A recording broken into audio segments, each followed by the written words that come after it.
In 1993, malt liquor was a billion-dollar industry.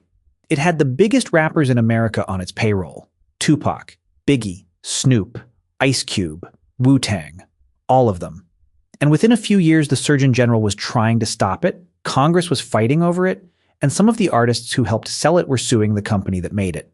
Today, you can walk into most liquor stores in America and struggle to find a single 40 on the shelf.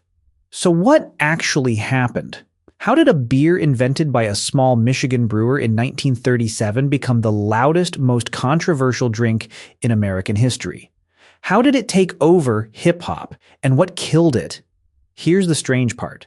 Malt liquor didn't die because Americans stopped wanting cheap alcohol. Cheap alcohol is everywhere. It died for a much weirder reason. This is the story of malt liquor, the rise, the peak, and the fall almost nobody saw coming.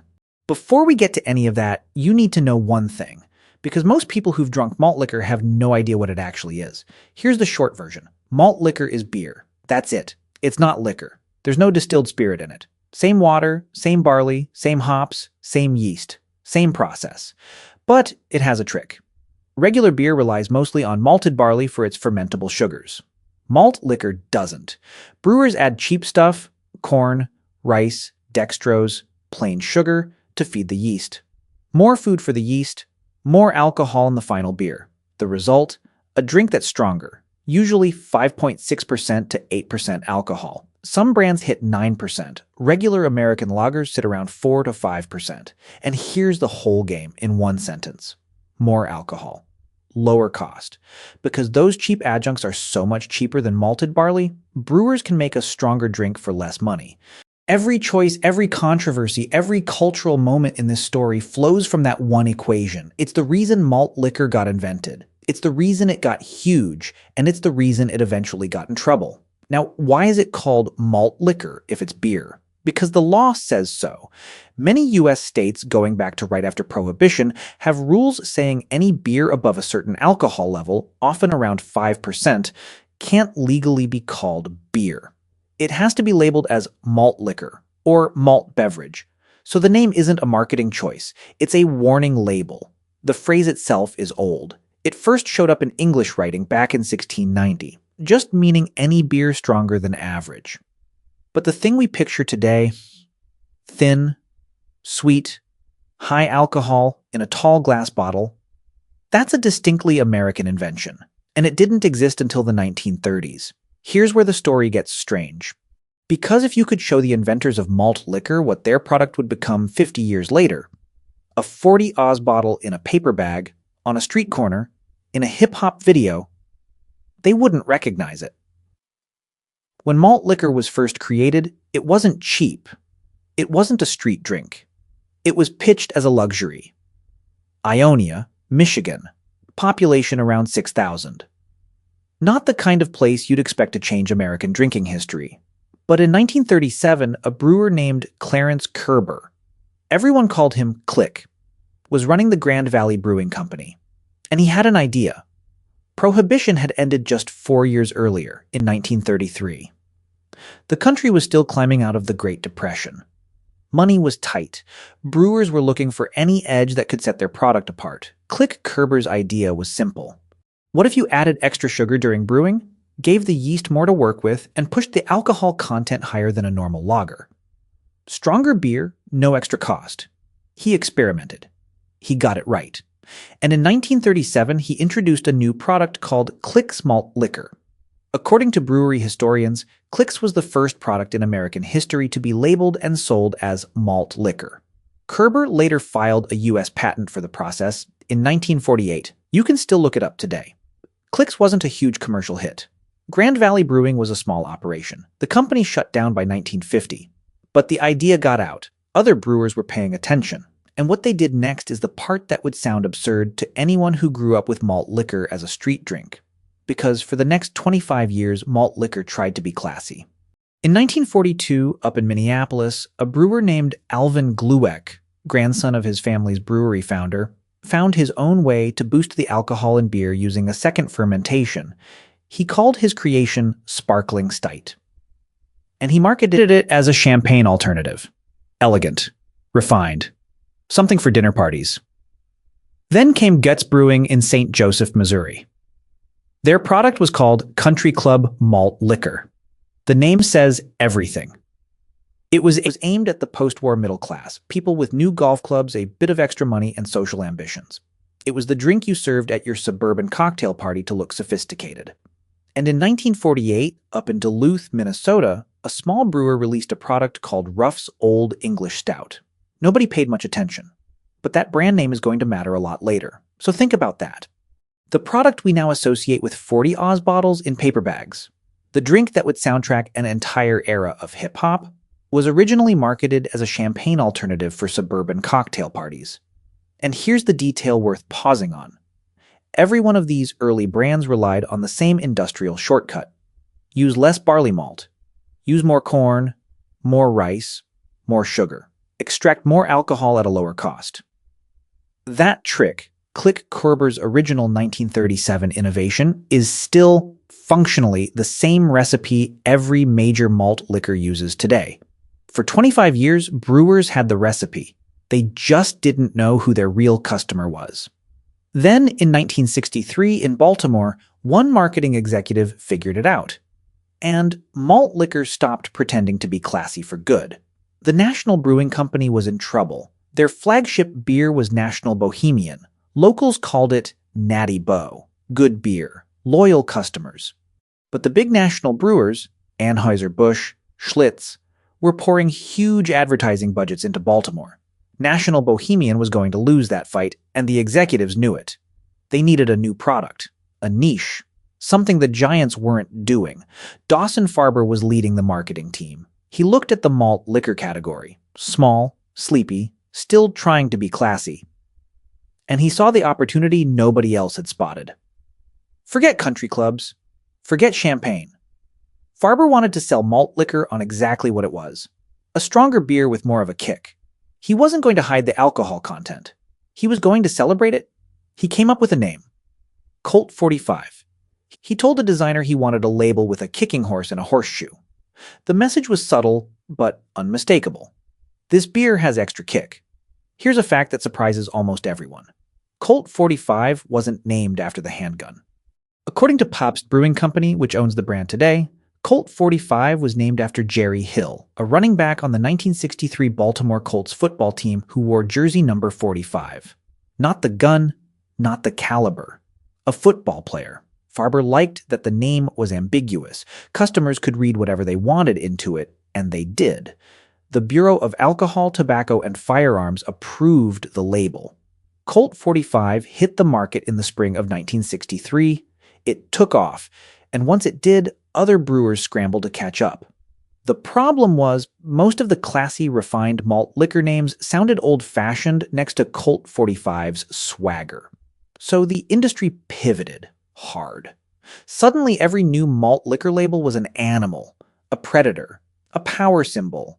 Bulls, cobras, stallions, panthers, hawks, scorpions, pit bulls, big cats, eagles.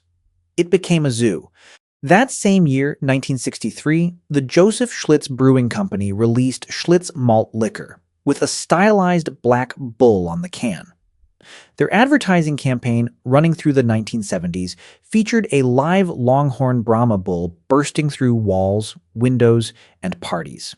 The tagline, "Nobody makes malt liquor like Schlitz." Nobody.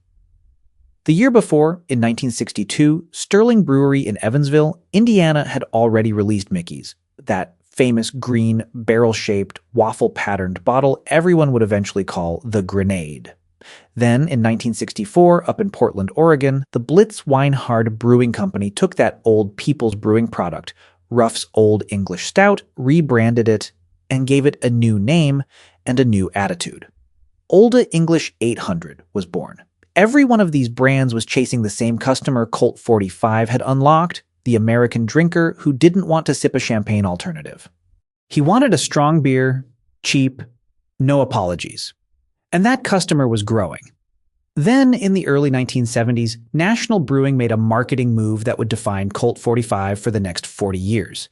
They hired Billy D. Williams. For anyone too young to remember Billy D. Williams at his peak, he was Lando Calrissian in The Empire Strikes Back. He was one of the most recognizable black actors in America. He had a rare kind of cool that crossed every demographic line. Suave, sophisticated, effortless. Colt 45 built an entire campaign around him. The slogan, "Works every time," became one of the most quoted advertising lines of the 1970s and 80s. Print ads, radio spots, television commercials. That campaign didn't just sell Colt 45, it repositioned malt liquor completely. It wasn't a country club drink anymore, it wasn't a champagne alternative. It was cool, it was urban. It was aspirational in a way none of the earlier ads had managed. The Billy D campaign ran in one form or another for almost 4 decades. But something else was about to happen. Something that would take malt liquor from a beverage with a good spokesman to a genuine cultural force. Something that turned it into a physical object with its own gravity. An object that would appear in music videos, films, memorial rituals, and eventually federal court. The 40 arrived.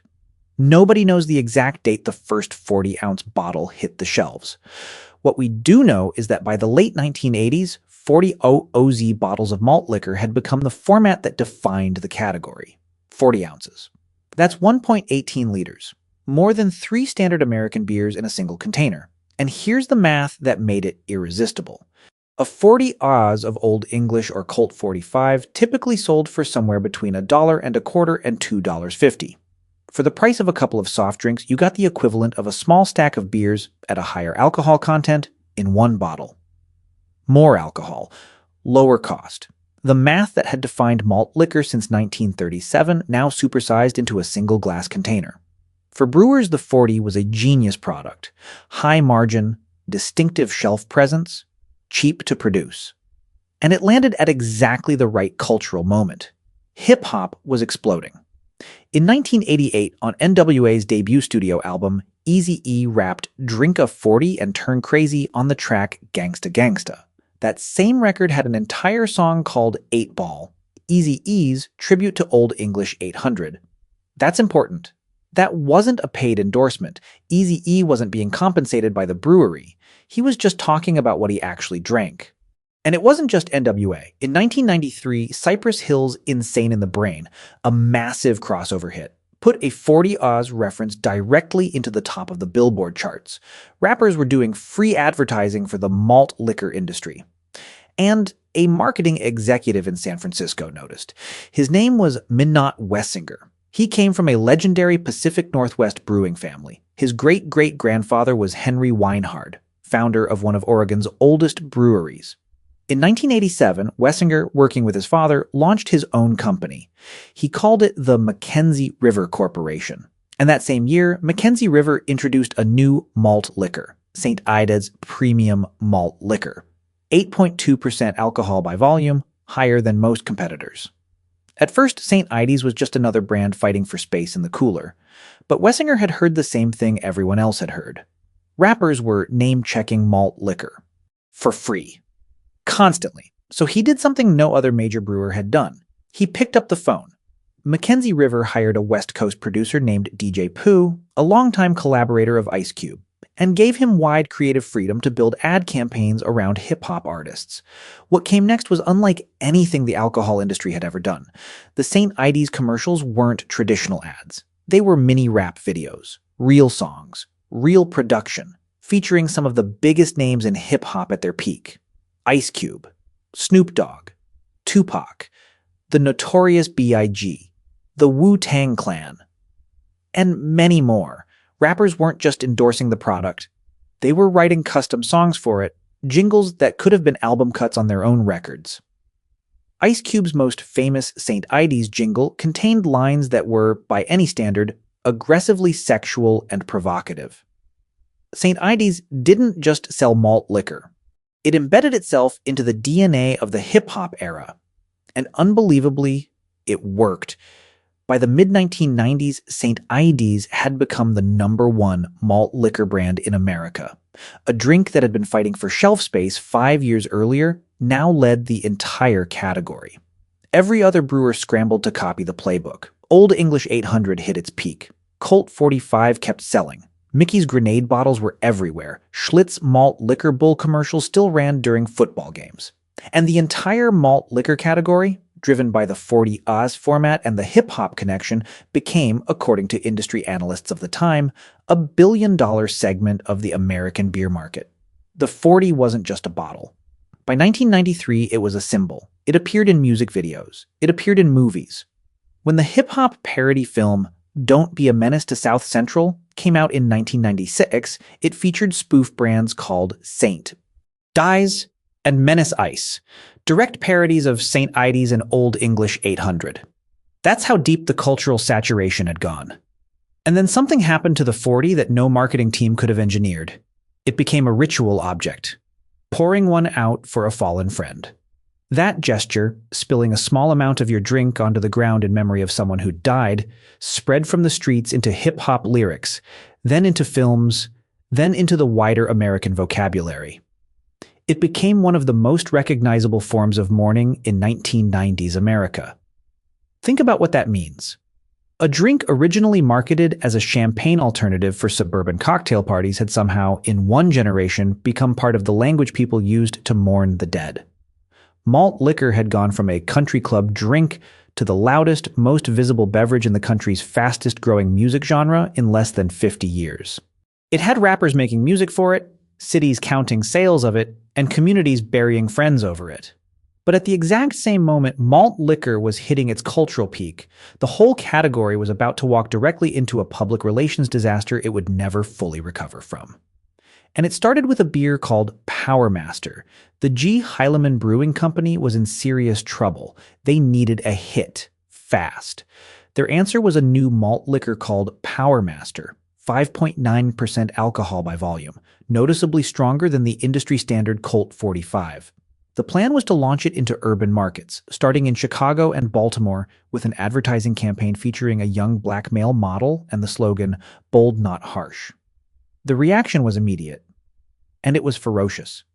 Local Chicago clergy accused Heilemann of deliberately targeting young black men with a stronger, cheaper product. A national protest campaign erupted almost overnight.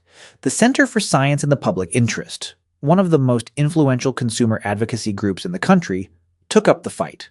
Then the U.S. Surgeon General got involved. Dr. Antonia Novello, the first woman and first Hispanic person to serve as U.S. Surgeon General, publicly asked Heilemann to scrap the Power Master campaign. She called the marketing strategy insensitive. She pointed to research showing that minority consumers already suffered disproportionately from alcohol-related diseases. Less than a month after Power Master was announced, the Bureau of Alcohol, Tobacco, and Firearms revoked its approval of the label. The reason was technical. A 1935 federal law prohibited beer labels from advertising themselves as strong or extra strength. The word power, the Bureau ruled, violated that rule. Power Master was dead within months of its launch. But the story wasn't over. The Bureau made a broader announcement. They would now scrutinize every malt liquor label in America to make sure the names didn't imply alcoholic strength. That was a warning shot to the entire industry. Then, less than a year later, it happened again. In March 1992, a Brooklyn-based company called Hornell Brewing, led by co-owners Don Voltaggio and John Ferolito, launched a new product. They said they were inspired by the film Dances with Wolves, which had won Best Picture at the Oscars the year before. They wanted to celebrate the American West. Their new malt liquor was called Crazy Horse. The bottle featured imagery evoking the famous Oglala Lakota spiritual leader, a man revered across Native American communities for his resistance against U.S. cavalry forces in the 1870s. A man who, according to the historical record, was strongly opposed to alcohol consumption by his people. The insult made people furious. It also sold more than 1 million cases in the first year. The American Indian movement launched a national boycott in June 1992. AIM spokesman Vernon Belcourt called the branding an attack on a Native American hero. Descendants of Crazy Horse himself joined the protest. The Surgeon General, Dr. Novello, again, held a press conference in Rapid City, South Dakota, calling Hornell's approach insensitive and malicious marketing. Congress joined in. Representative Ben Nighthorse Campbell, a Cheyenne member of the House and one of the few Native American lawmakers at the time, called the sale of Crazy Horse malt liquor part of an absolute American tragedy. Representative David Obey of Wisconsin said the brewer should be put out of business. On July 1, 1992, the House passed an amendment banning the Bureau of Alcohol, Tobacco, and Firearms from approving any additional labels featuring Crazy Horse. Washington state banned the product outright. Minnesota passed a state law specifically forbidding malt liquor labels that misleadingly connected themselves to any Native American leader, living or dead. Now watch the shape of what was happening. The pressure was coming in three escalating waves. First, cities. Chicago, Philadelphia, and dozens of others started passing local ordinances restricting malt liquor sales in low-income neighborhoods. Second, federal regulators. The Bureau of Alcohol, Tobacco, and Firearms. The Federal Trade Commission, the Surgeon General, all of them at once. And third, the wave that would matter most, the artists themselves. Chuck D, the frontman of Public Enemy, one of the most politically influential hip-hop artists of the era, filed a lawsuit against Mackenzie River for using his voice in a St. Ides commercial without his authorization. He'd been publicly outspoken for years about what he saw as the malt liquor industry targeting black neighborhoods. The lawsuit was settled, but that's not why it mattered. The regulators could hurt malt liquor's business. Chuck D threatened something more important: its credibility. Because when the hip-hop community that had built the 40 started publicly rejecting it, malt liquor lost the one thing it couldn't buy back. Something else was happening too. Quieter, and just as important. Hip-hop itself was changing. In the early 90s, when NWA and Cypress Hill were rapping about 40s, hip-hop was still fighting to be taken seriously as an art form and an industry. Its status language reflected where it came from. The streets, the block, the corner store. By the late 90s, hip-hop had won. It was now the most commercially successful genre in America. And rich, successful people don't drink 1.75 malt liquor in paper bags. They drink Cristal champagne, Hennessy cognac, later Ciroc vodka. The 40 hadn't changed, but what the 40 said about the person holding it, that had changed completely. Mackenzie River Corporation discontinued St. Ides in 1998. Pabst Brewing eventually acquired the brand and kept it alive. But the original run, the era that had defined a decade, was over. The billion-dollar peak was ending. And what came next was slower, quieter, and much harder to reverse. Here's what's easy to miss about the fall of malt liquor. It didn't die because the product got worse. The recipe barely changed. The alcohol content stayed high. The price stayed low. Everything that had made malt liquor commercially attractive since 1937 was still true in 2005 and is still true today. It died because of something much stranger. The meaning of the bottle changed. Starting in the mid-1990s, American drinkers began doing something they'd never really done at scale before. They started caring about beer. The craft beer movement, which had existed on a small scale since the late 1970s, exploded in the 90s and 2000s. In 1980, there were about 8 craft breweries in the entire United States. By 2023, according to the Brewers Association, that number had reached an all-time high. That number alone isn't the story. This is the story. For 60 years, malt liquor had been selling one idea: more alcohol, less money. Craft beer sold the exact opposite idea: more money, less alcohol, but better ingredients, better flavor, and a story worth telling.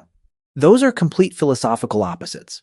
And once American drinkers started buying the second one, once beer became about taste, craft, identity, something to talk about at dinner, malt liquor's entire pitch got flipped upside down. Its virtues became its stigma.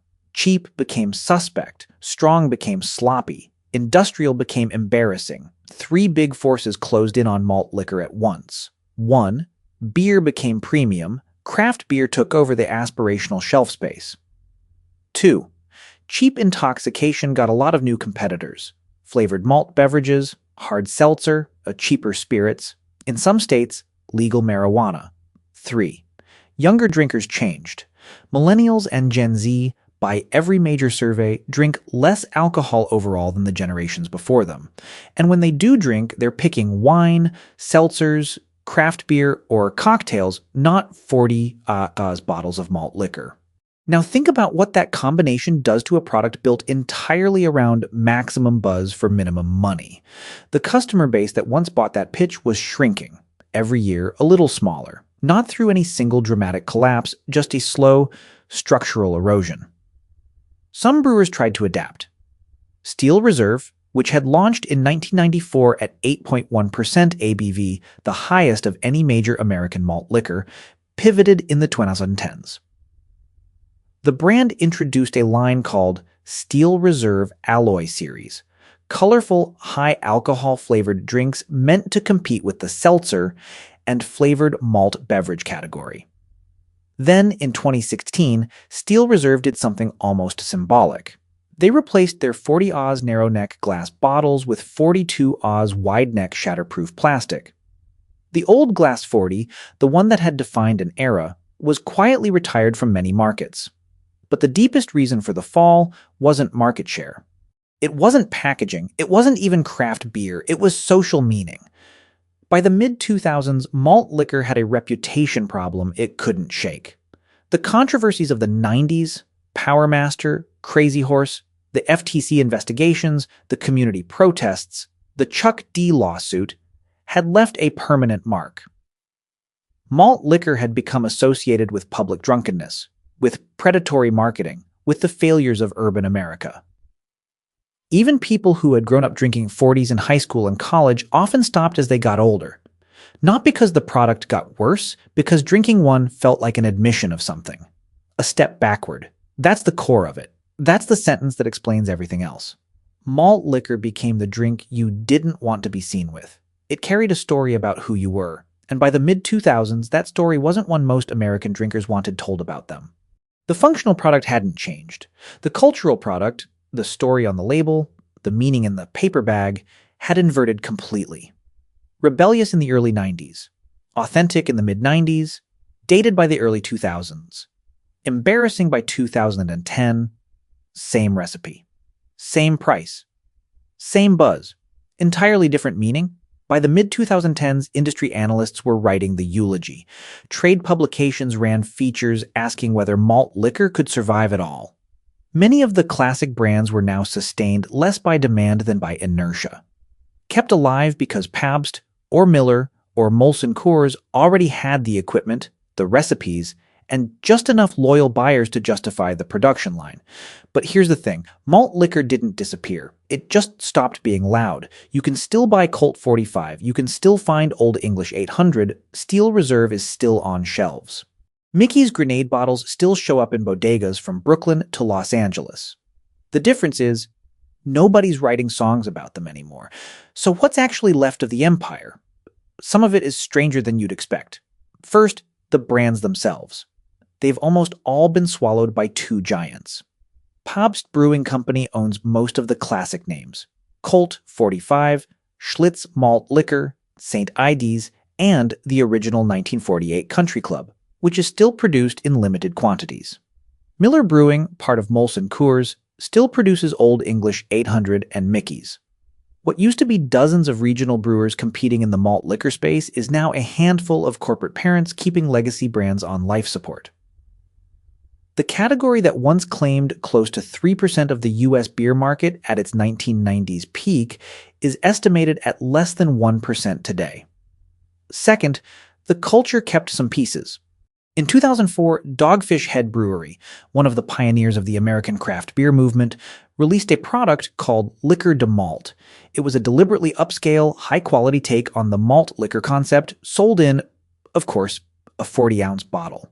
It was nostalgia dressed up as craft. And it wasn't the only one. Small breweries occasionally still release ironic, high-end tributes to the 40 OZ format. Colt 45 also made a play at reviving its cool. In 2010, Snoop Dogg took over as the celebrity face of the brand, replacing Billy D. Williams after nearly 4 decades. The campaign leaned hard into hip-hop nostalgia. It didn't return malt liquor to its 1990s peak, but it kept the name in the conversation. And then there's the strangest survival story of all. In 2021, in one of the most unexpected pivots in beverage history, the St. For Ides brand launched a line of THC-infused beverages called High Tea, sold in cannabis legal states like California, Oregon, and Nevada. The malt liquor that once defined an era of hip-hop found a second life in the legal weed market. Think about that.